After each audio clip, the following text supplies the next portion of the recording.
It's time for a map of Jacob's travels. Now, you might ask, why am I not going to do a map of Isaac's travels? Well, that's quite simply because Isaac didn't go very far. He didn't really do very much. He kind of stayed in the Hebron region the majority of his life.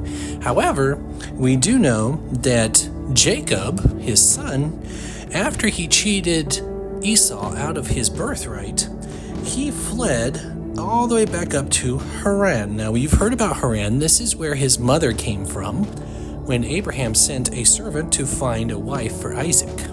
That's the story of Rebekah. So Jacob goes all the way up there to Laban to work for him. And Laban has a couple daughters, Leah and Rachel.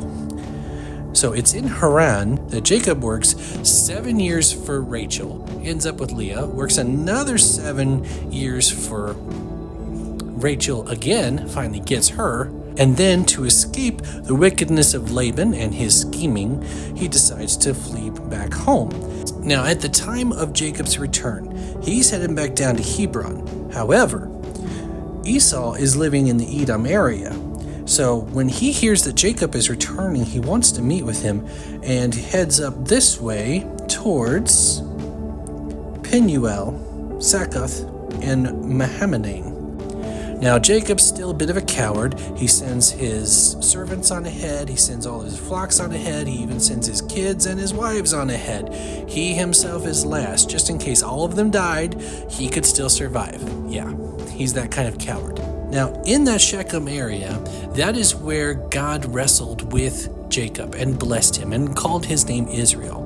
This is where Jacob actually is able to meet with him. And then he even lies to Esau and says, "No, you go on ahead, I'll be right with you," sends Esau on his way, and then skedaddles on this way to Shechem. So by that time, he had all 12 of his sons. So after some time passes, there is a drought in the land, and God has a plan. So this is when the narrative shifts from Jacob to Joseph. And so I'm going to combine it with this map because it still involves him. So here we have the Ishmaelites traders. They most likely would go along all of these different cities, including from Hebron, Mamre, Bethlehem, Salem, Jerusalem, Ai, Shechem, and up to Dothan. And Joseph would go out into this country. His brothers were supposed to be tending the flocks, and, well, they weren't. So it's here that he's sold into slavery near Dothan. Now, this is a very ancient route, and it's been around for thousands of years, so they most likely took this way to the land of Egypt. And so then you have the story of Joseph in Egypt, and when he finally reveals himself to his brothers, and Pharaoh allows him to bring his father's household into the land of Goshen in Egypt, then this is also the path that Jacob most likely would have taken to get to Egypt to see his son. So where exactly is Goshen? Right here in the river basin. So this is all farmland. This is where all the crops and goods were grown for the entirety of the Egyptian nation.